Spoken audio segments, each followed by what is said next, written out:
Muy buenos días, tomen asiento por favor. En su Biblia, Job capítulo 42, por favor.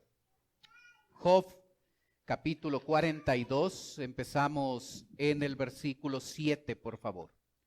Job 42, versículo 7.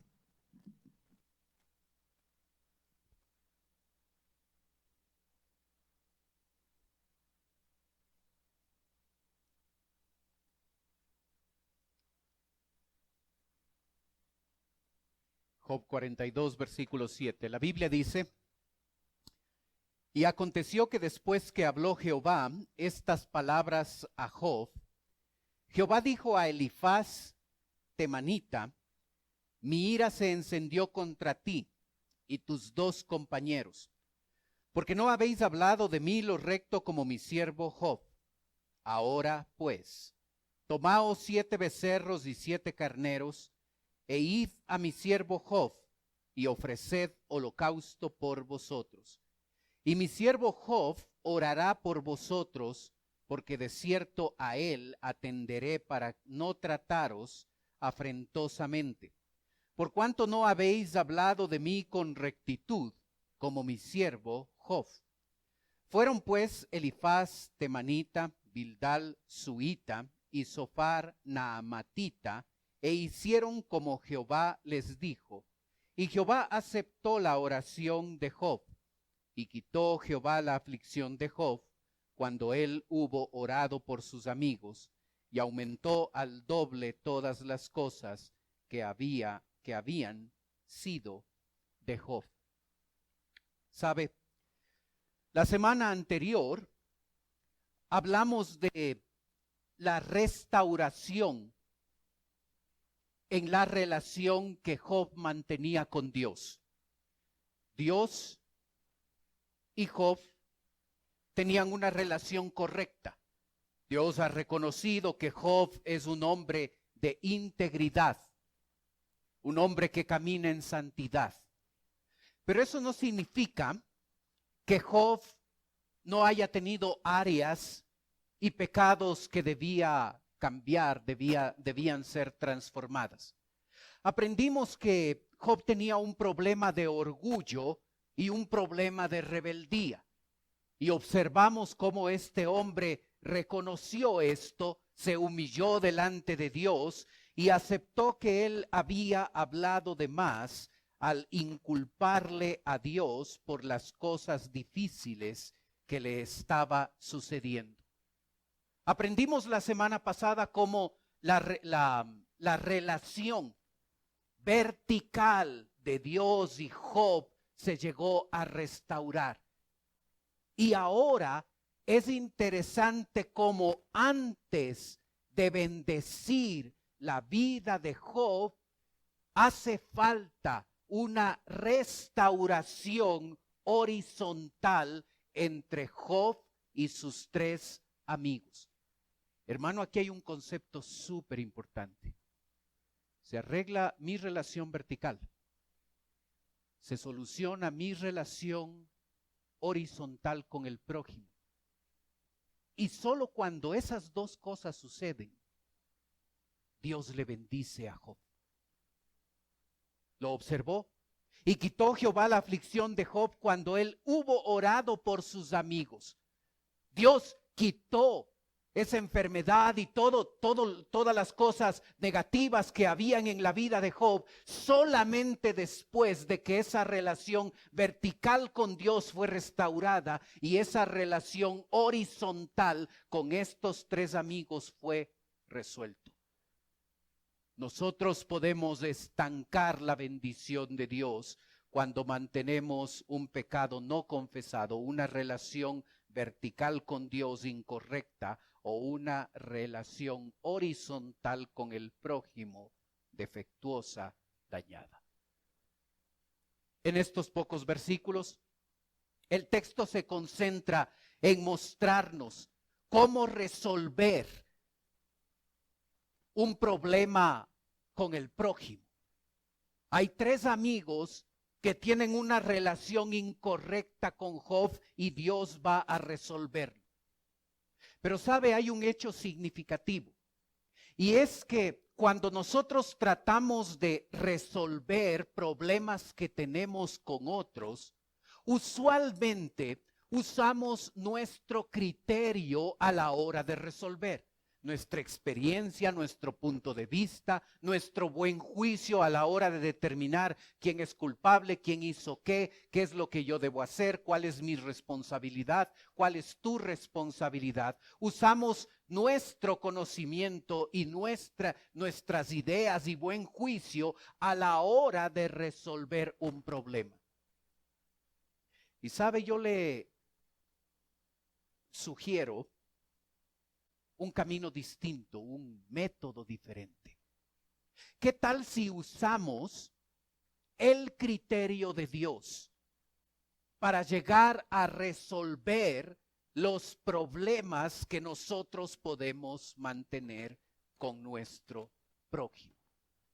Es la mejor manera de resolverlo, porque se basa no en nuestra opinión, ni en nuestra manera de ver los problemas y las dificultades, es usar el criterio de Dios a la hora de resolver problemas con mi prójimo.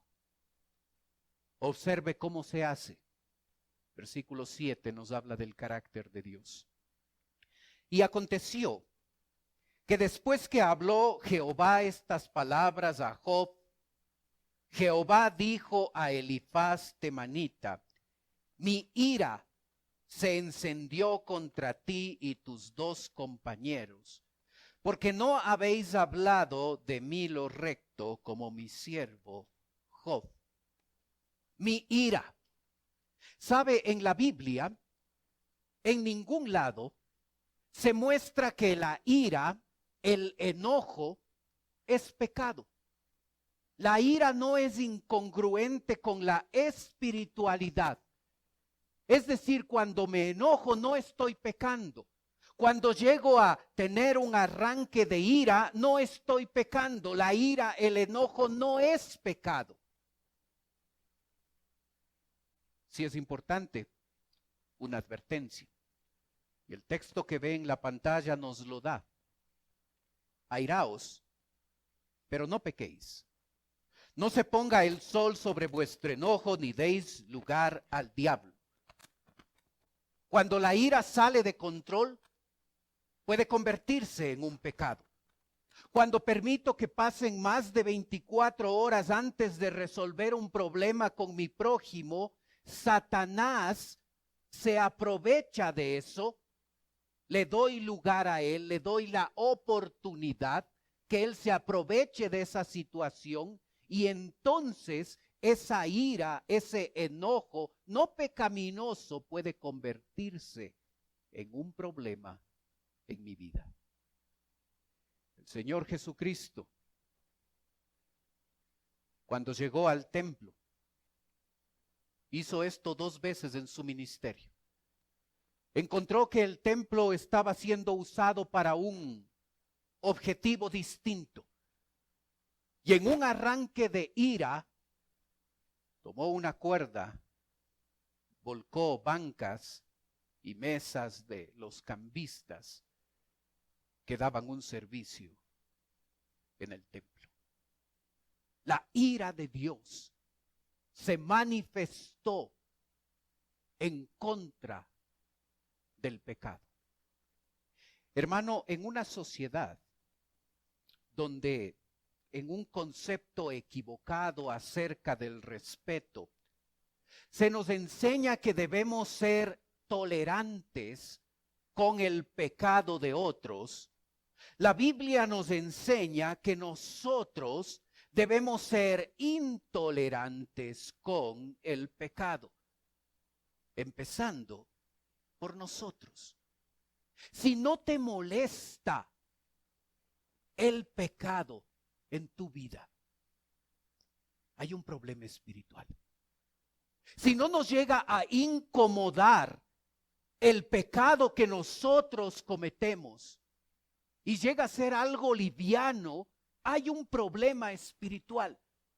si no me incomoda, si no me molesta el pecado en la vida de otros, hay un problema en la vida espiritual, porque Dios se caracteriza por airarse por el pecado. Su santidad se siente afectada cuando hay un pecado.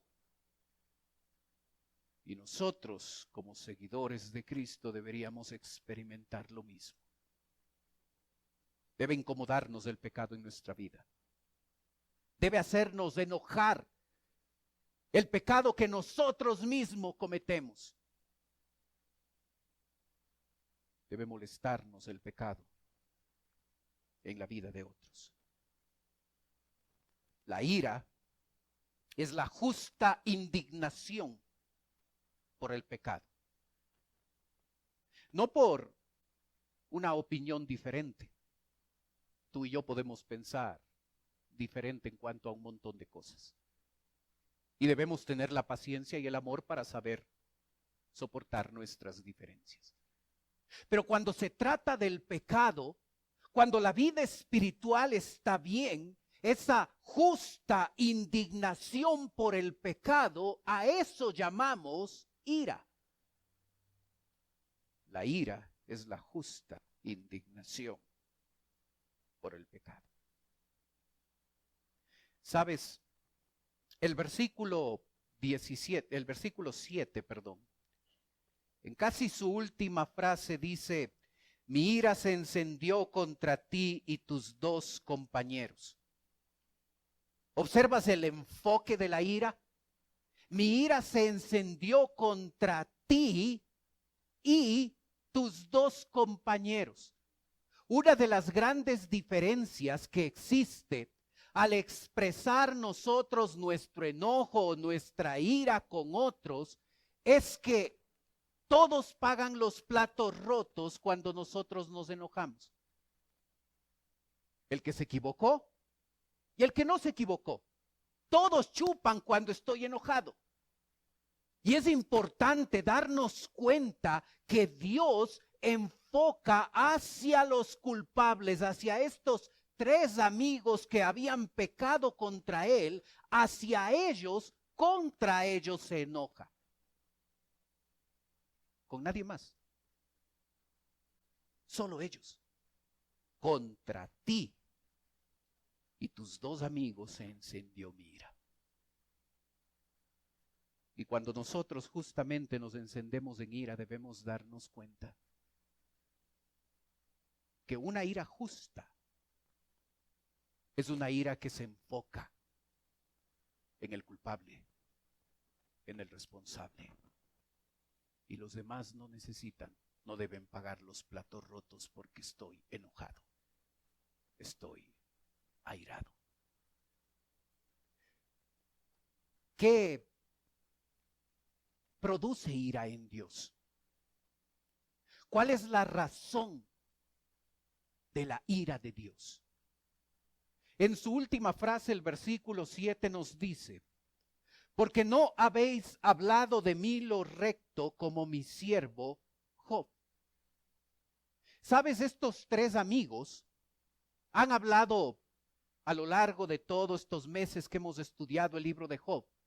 Han hablado cosas correctas, han hablado cosas adecuadas, han hablado cosas bíblicas. No todo lo que han dicho fue incorrecto, fue pecaminoso. Lo incorrecto del discurso de estos tres fue el hecho de que ellos llegaron a la errónea conclusión de que Job estaba experimentando una crisis tremenda en su vida a causa de tener un pecado oculto, un pecado no confesado. Job sabía que él no tenía un pecado oculto, que él en esa parte era inocente. No estaba ocultando algo en su vida y eso dio como resultado la crisis que enfrentó. Él no lo estaba haciendo. Sus tres amigos concluyeron que sí, que él estaba experimentando algo difícil en su vida porque había algo malo en él, un pecado que no quería aceptar, que no quería admitir, que no quería reconocer. Y en eso, ellos no hablaron lo recto acerca de Dios. Hermano, cuando tú y yo hablamos de Dios, ¿hablamos lo recto? ¿Sabes? Para que eso sea verdad, para que nosotros hablemos de manera correcta, de manera adecuada de nuestro Dios, nosotros necesitamos conocer a ese Dios. Si yo no conozco, si yo conozco superficialmente a Dios, lo que yo diga de Él, lo que yo hable de Él, quizás no va a ser exacto, no va a ser preciso. Todos nosotros tenemos oportunidad de hablar de Dios. Todos nosotros debemos hablar de Dios. Algunos tenemos la oportunidad de hablar a través de una prédica. Pero tus compañeros de trabajo necesitan escuchar de Dios. Tus amigos, tus vecinos necesitan escuchar de Dios. Y si tú y yo no conocemos profundamente a Dios, ¿cómo hablaremos lo recto acerca de Él?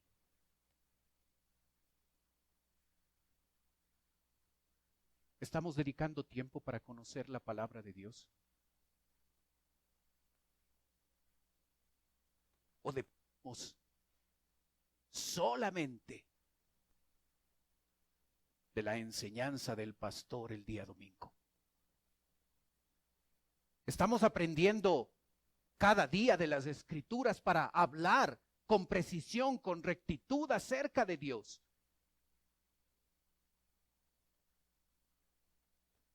Debemos ver menos televisión y más Biblia, hermano.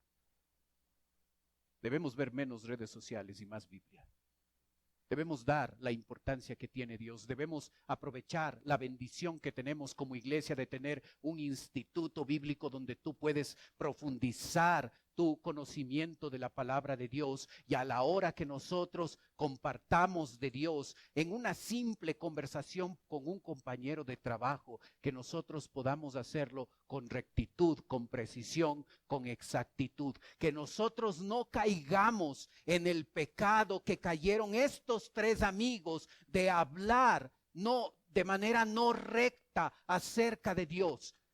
Hablaron y hablaron mucho.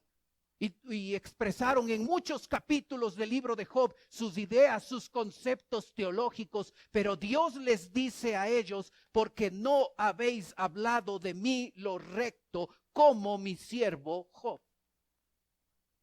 La razón de por qué la ira de Dios se enciende es por el pecado que cometen estos tres amigos al hablar de Dios.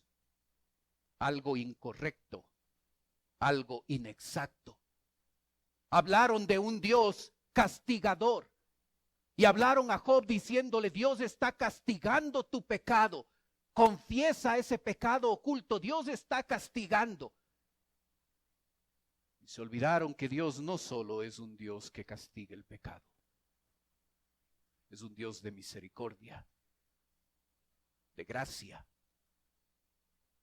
Y esos dos elementos no estuvieron en el discurso de estos tres amigos. ¿Sabes? Cuando tú y yo evaluamos los problemas y dificultades que existen entre nosotros, no debemos hacerlo desde nuestra óptica. Debemos hacerlo en base al carácter de Dios. Ese debe ser el parámetro. Pero sabes, en la resolución de conflictos entre nosotros, no debemos olvidarnos la misericordia de Dios. Observa el versículo 8, por favor, en tu Biblia. Ahora pues, tomaos 7 becerros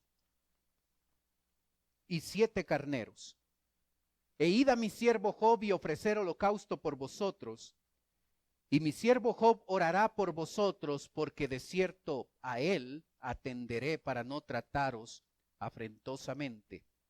Por cuanto no habéis hablado de mí con rectitud, como mi siervo Job. Si nosotros leemos Levítico 3 y Ezequiel 45, vamos a darnos cuenta que la ofrenda que Dios demanda de estos tres jóvenes, de estos tres amigos, es exagerada. Se pedía un becerro, no 7 becerros y 7 carneros.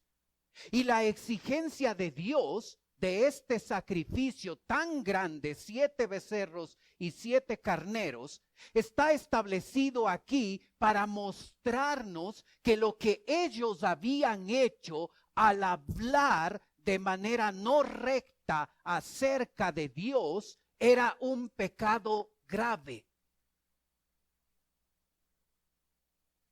No era algo liviano. Es que soy un poco suelto de lengua, es que soy a veces un poco imprudente al hablar, es que a veces digo cosas que no debo decir. No, no es gran cosa. Soy así, debes aguantarme. No era una cosa pequeña. El pecado de la lengua es algo grave para Dios.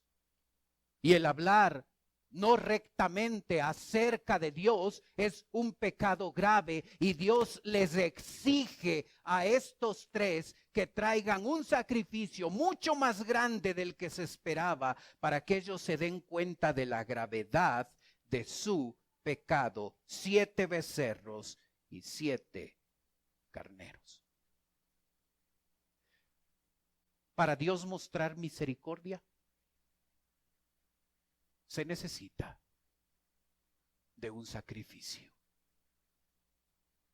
Aquí tenemos una ilustración de lo que Cristo hizo en la cruz de Calvario. Si se va a perdonar el pecado de estos tres, si se va a mostrar misericordia a estos tres para solucionar este problema, se necesita un sacrificio. Un segundo hecho es la frase mi siervo Job. Si tú ves en la siguiente diapositiva, en esa, vas a darte cuenta que en Job capítulo 1 versículo 8 apareció por primera vez esa frase mi siervo Job. Cuando apareció esa frase, Job se encontraba en una época de bonanza, todo andaba bien, el negocio era próspero, la familia estaba bien, la esposa se portaba bien, todo estaba muy bien. Pero si te fijaste, esa frase, mi siervo Job, aparece 4 veces en los versículos 7 y 8. ¿Sabes? Cuando estamos en la época de bonanza, es más fácil ser buen cristiano. Pero aquí vemos a un hombre que ha perdido su negocio, que está en bancarrota, no tiene un centavo. Un hombre al que se le ha muerto todos sus hijos. Un hombre que ha recibido de su esposa el hecho de que ella le dé la espalda. Un hombre que está enfrentando una enfermedad incurable. Y en medio de circunstancias tan extremas que probablemente tú y yo no vamos a experimentar, en medio de todo eso, Dios dice de Job 4 veces, mi siervo Job. Hermano, eso es tremendo. Porque cuando la cosa va más o menos bien, sí podemos ser buenos cristianos. Pero cuando las cosas se vuelven críticas, ahí realmente se ve qué tipo de vida espiritual qué tipo de vida espiritual tú y yo llegamos a tener. Mi siervo Job. Job fue el mediador de Dios. Allí en el versículo 8 dice, mi siervo Job orará por vosotros. Leámoslo desde el principio. Ahora pues tomaos 7 becerros y 7 carneros, e id a mi siervo Job y ofreced holocausto por vosotros, y mi siervo Job orará por vosotros. Aprendimos en los 2 primeros mensajes de esta serie que Job vivió en el tiempo de los patriarcas. Y eso es significativo porque todavía no había los sacerdotes a los que se les llevaba los animales para que el sacerdote sea el que ofrezca un sacrificio a Dios. O sea, el sacerdote el que ore en beneficio de otra persona. En ese tiempo todavía no existía el sacerdocio levítico, y cada persona, el papá, era el que tomaba un animal y llegaba a ofrecer sacrificio a Dios en beneficio de otros y oraba como mediador para beneficiar a otros. Y ahora Dios les dice a estos 3 amigos, vayan a donde Job. Si ustedes van a solucionar el problema que tienen conmigo y el problema que tienen con Job, Job va a ser el mediador. Job va a ser el que ofrezca sacrificio por ustedes. Job va a ser la persona que ore por ustedes. Cuando él lo haga, cuando él ofrezca el sacrificio y ore por ustedes, entonces yo voy a poder mostrar mi misericordia y voy a perdonarles su pecado. Qué cuadro tremendo de Jesucristo, el único mediador entre Dios y los hombres. Qué cuadro tremendo podemos ver en la vida de Job, siendo el mediador para solucionar el pecado de estos 3. Hay un cuarto principio en torno a la misericordia de Dios. Versículo 9. Fueron pues Elifaz, temanita, y Bildad suita, y Sofar namatita, e hicieron como Jehová les dijo. Y Jehová aceptó la oración de Job.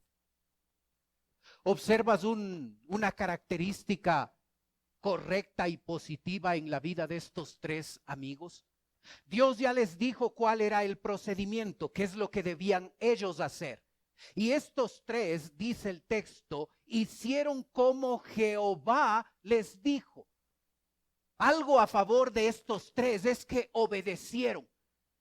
Y sabes, cuando tú y yo mantenemos una relación afectada con un prójimo, tú y yo debemos hacer lo que estos 3 amigos hicieron. Hacer lo que Dios quiere. Para Dios es delicioso habitar los hermanos juntos en armonía, dice el Salmo 133. Hermano, tú y yo podemos mantenernos en una posición de orgullo, convencernos a nosotros mismos de que está bien no solucionar ese problema que tengo con el hermano, con el vecino, con el compañero de trabajo. Y podemos mantenernos en una posición de orgullo. No, ¿yo por qué tengo que ir ante él? Yo ni siquiera fui culpable. Él se equivocó al hablarme como no debió hacer. Él procedió de una forma incorrecta. Estos 3 pudieron decir lo mismo. ¿Cómo así tenemos que ir a hablar con Job? A mí no me parece. Yo no estoy de acuerdo con Dios.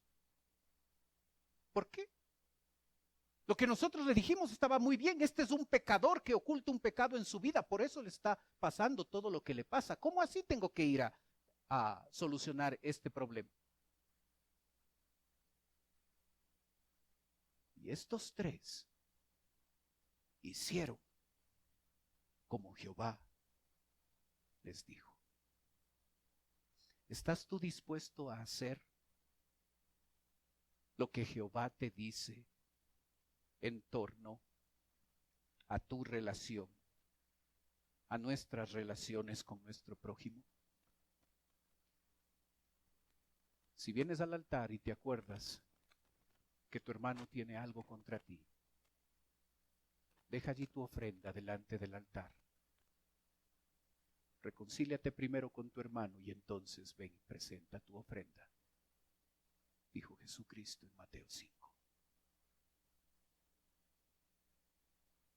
¿Vas a mantener tu orgullo, tus resentimientos, tus razones?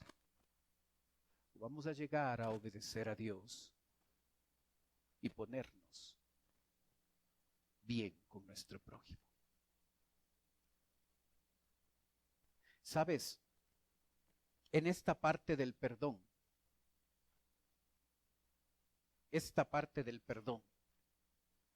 involucraba el hecho de que estos tres hicieran lo que Dios les había pedido.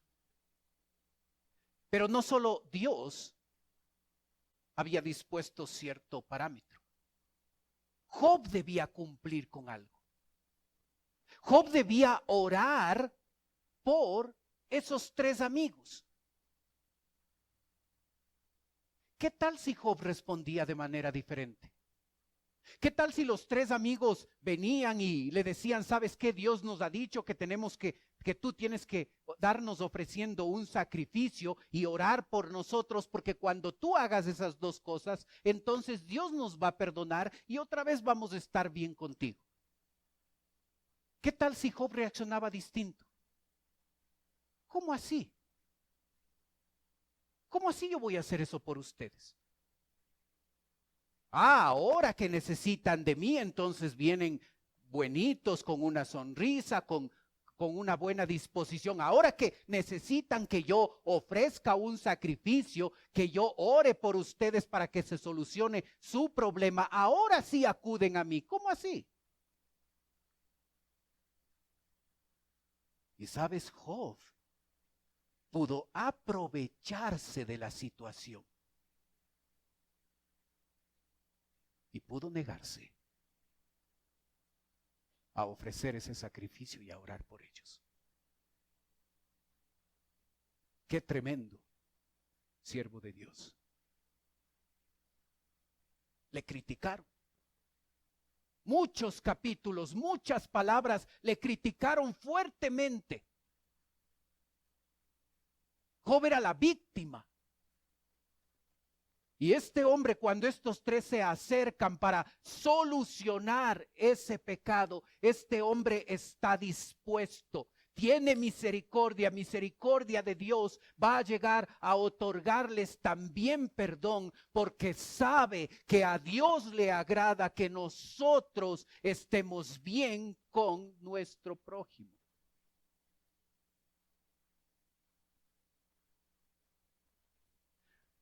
Un último detalle significativo. Versículo 10. Y quitó Jehová la aflicción de Job. Observa, cuando él hubo orado por sus amigos. Subraya esa frase, es significativa. Cuando él hubo orado por sus amigos. Dios quitó esa enfermedad incurable. Dios quitó la aflicción de Job después de que Job, como mediador, oró por sus amigos y restauró su relación con ellos. Hermanos, repito lo que dije al principio. Muchas veces nosotros como creyentes estancamos la bendición de Dios en nuestra vida. Y lo hacemos cuando en nuestra relación vertical hay problemas. Y lo hacemos cuando en nuestra relación horizontal con nuestro prójimo no estamos dispuestos a resolver las dificultades. Dios quitó la aflicción solamente después de que la vida de Job fue restaurada en esa relación entre él y Job, y luego esa relación horizontal con sus tres amigos. Cuando esas dos cosas sucedieron, cuando su relación vertical y su relación horizontal fueron restauradas, Dios quitó la aflicción de Job. No estanques lo que Dios quiere hacer en tu vida, porque no estás dispuesto a pedir perdón a Dios por tu pecado. No estanques lo que Dios quiere hacer en tu vida porque no estás dispuesto a resolver ese problema con tu prójimo. ¿Te das cuenta lo importante? De estar a cuentas con Dios, de estar a cuentas con el prójimo. Qué fácil es para nosotros decir, yo estoy bien con Dios. Me odian mis vecinos por lo terrible que soy, pero estoy bien con Dios. No basta. A Dios no basta. Debo estar bien con Él y debo estar bien con mi prójimo. Y cuando esas dos relaciones están bien, mirad cuán bueno y cuán delicioso es habitar los hermanos juntos en armonía. Porque allí envía Jehová bendición, dice el Salmo 133. Debo estar bien con Dios. Debo estar bien con mi prójimo. Y cuando eso ocurre, hay bendición en la vida. Oremos.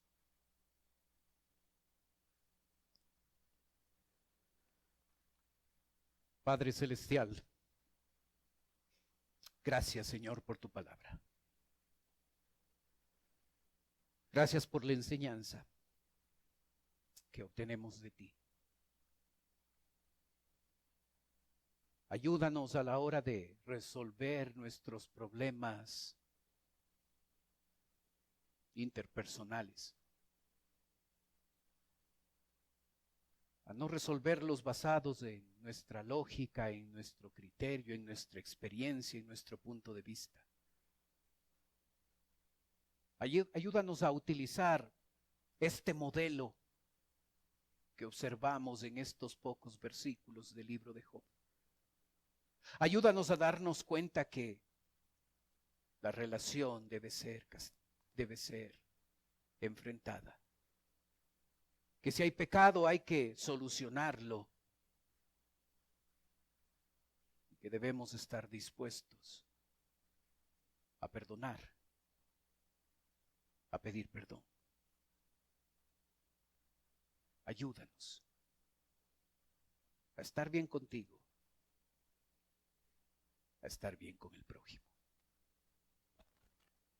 Pedimos tu bendición. Mientras usted sigue orando, por favor.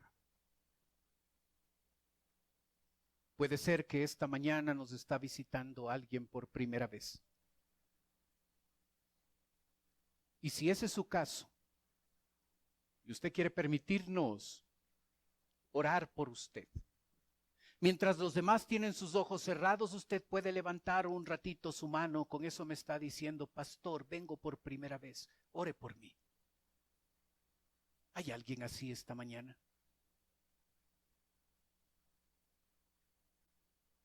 Veo su mano, gracias. ¿Alguien más? Veo su mano al fondo, gracias. Veo su mano también, gracias. Bájela nomás. ¿Alguien más? Veo su mano, gracias. ¿Alguien más? Para las personas que nos visitan, en un momento voy a orar por usted. Quiero ofrecerle algo más. Totalmente voluntario, por favor, no se sienta presionado, no se sienta presionada, no es la idea. A usted que nos visita, si usted, a más de permitirnos orar, quiere darnos la oportunidad de conversar un momento con usted. Usted puede tomar sus cosas, puede pasar a la parte de abajo donde estoy yo.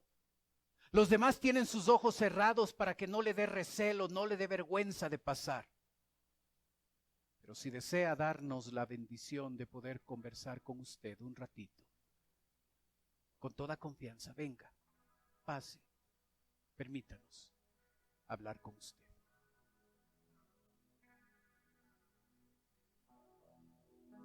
Padre Celestial, te damos gracias por las personas que nos visitan. Señor, si todavía no te conocen como Salvador, yo ruego, Padre, que hoy sea el día de salvación. Tú conoces sus vidas, sus necesidades, y conforme a tu voluntad, yo ruego, Padre, que tú puedas obrar en sus vidas. Te pido, Padre, por nosotros, tus hijos, los que ya te conocemos. Ayúdanos a recordar que para ti es bueno y delicioso habitar los hermanos juntos en armonía, porque es allí donde tú envías bendición. Pedimos tu ayuda, Señor, en la aplicación de tu palabra a nuestra vida. Oramos en el nombre de Cristo Jesús. Amén. Puestos de pie, cantemos, por favor.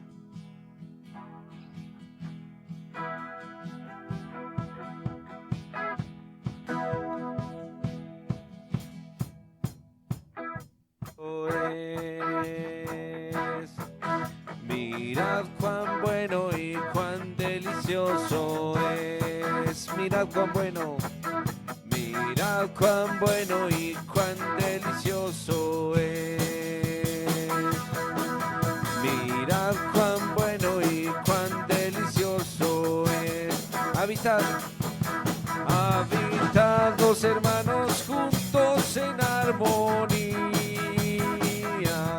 porque ahí envía Jehová bendición y vida eterna, porque ahí envía Jehová bendición. Mirad cuán bueno y cuán delicioso es. Mirad cuán bueno y cuán delicioso es. Habitad los hermanos juntos en armonía,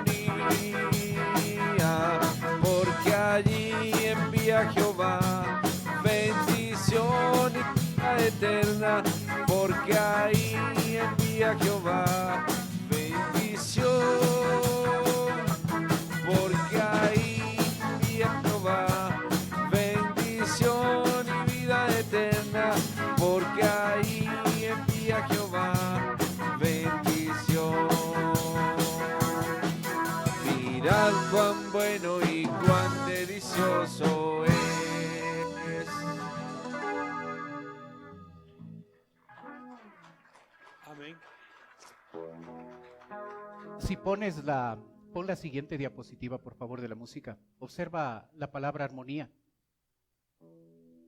Es sacada de la música. ¿Escuchó la canción? La guitarra eléctrica es diferente a la guitarra acústica. Son diferentes. Pero cuando tocan en armonía, se escucha bien. No necesitamos pensar igual para llevarnos bien. No tenemos que ser hinchas del mismo equipo de fútbol, ni del mismo partido político para llevarnos bien. Con nuestras diferencias podemos vivir en armonía. Es interesante que Dios escoja esa palabra. Con nuestras diferencias podemos vivir en armonía. Amén. Tomen asiento, por favor. Queremos dar una cordial bienvenida a aquellas personas que vienen por